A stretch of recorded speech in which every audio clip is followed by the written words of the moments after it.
وقل للمؤمنات يغضضن من أبصارهن ويحفظن فروجهن ولا يبدين زينتهن إلا ما ظهر منها وليضربن بخمرهن على جيوبهن.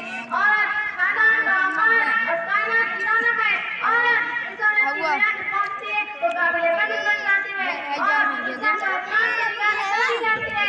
لیکن جب وہ نثار قوم ہے کہ اپنے مفاد کے پیچھے ہے، اسی لیے اسلام نے عورتوں کو ہدایت کی بحالی کرتے وقت اپنی نگاہیں نیچے رکھیں اور اپنی زینت کا اظہار نہ کریں، جیسا کہ رب العالمین کا ارشاد ہے وَقُلْ لِلْمُؤْمِنَاتِ يَغْضُضْنَ مِنْ أَبْصَارِهِنَّ وَيَحْفَظْنَ فُرُوجَهُنَّ وَلَا يُبْدِينَ زِينَتَهُنَّ إِلَّا مَا ظَهَرَ مِنْهَا وَلْيَضْرِبْنَ بِخُمُرِهِنَّ عَلَى جِيوبِهِنَّ. مسلمان عورتوں سے کہو کہ وہ بھی اپنی نگاہیں نیچے رکھیں اور اپنی قسمت میں فرق نہ آنے دیں اور اپنی زینت کو ظاہر نہ کریں سوائے اس کے جو ظاہر ہے اور اپنے گربانوں پر اپنی اولنیں ڈالے رہیں. زینت سے مراد وہ لباس اور زیور ہے جو عورت اپنے حسن زبان میں مزید نکھار پیدا کرنے کے لیے پہنتی ہے، جس کی تاکید انہیں اپنے شوق کی دی گئی ہے.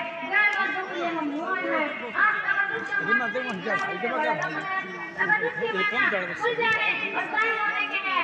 اللہ رب العالمین تبدل جاہلیت سے روکتے ہوئے ارشاد فرماتا ہے وَلَا تَبَرَّجْنَ تَبَرُّجَ الْجَاهِلِيَّةِ الْأُولَىٰ. اور قدیم جاہلیت کے زمانے کی طرح اپنے بناؤ کا اظہار نہ کرو. تبرج جاہلیت میں تمام اعمال شامل ہیں جن کے کرنے پر عورت لعنت کی مستحق ہوتی ہے، جیسے اعضاء کی نمائش، خوب پہننے والی خوشبو، نہایت تنگ جسم اور باریک لباس جس کو پہن کر عورت ننگی معلوم ہو، جس محفل سے گزر جائے لوگوں کی نظریں ان پر جم جائے، ایسی نمائش سخت ممنوع اور حرام ہے. اور حضرت صلی اللہ علیہ وسلم عورتوں کو تبرج چھوڑنے پر بیٹھ لیتے تھے. شریعت نے مختلف حالات میں عورتوں کے لیے کرسی اور پردہ کے کچھ احکام دیے ہیں. نماز کی حالت میں چہرہ اور دونوں ہتھیلیوں کے علاوہ پورا جسم مکمل طور پر چھپا رہنا چاہیے.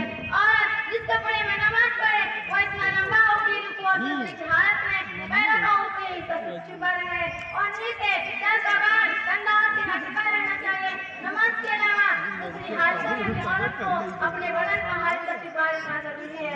اگر کام کاج یا کسی معاملے میں کمائی کے وقت چہرہ نہیں کھولنے کی ضرورت ہو اور اگر ڈاکٹر جسم کا متاثر سے دیکھنا چاہتا ہے تو گھر کی کسی فرد کی موجودگی میں دیکھ سکتا ہے، کیونکہ مجبوری کی حالت میں شریعت نے اس کو بھی اجازت دی ہے.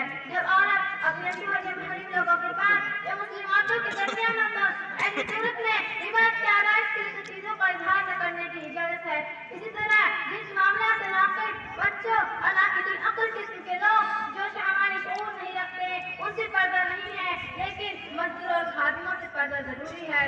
اسی طرح غیر مسلم عورتوں کے سامنے بھی تمام چیزوں پر پردہ ضروری ہے، البتہ ضرورت بچاروں سے نکلنے کی اجازت ہے.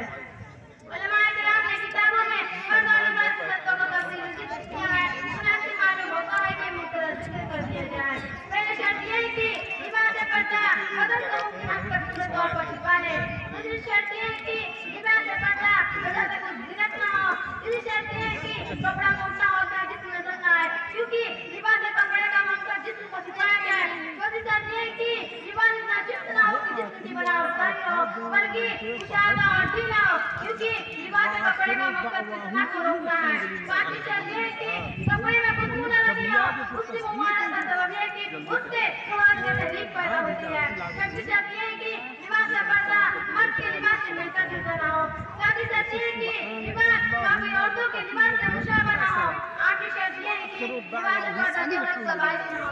آخر میں ہم سب کو لباس پردہ کے اسلامی آداب و احکام پر تمکن کرنے کی توفیق دے. آمین. الحمد للہ رب العالمین. والسلام علیکم ورحمۃ اللہ وبرکاتہ.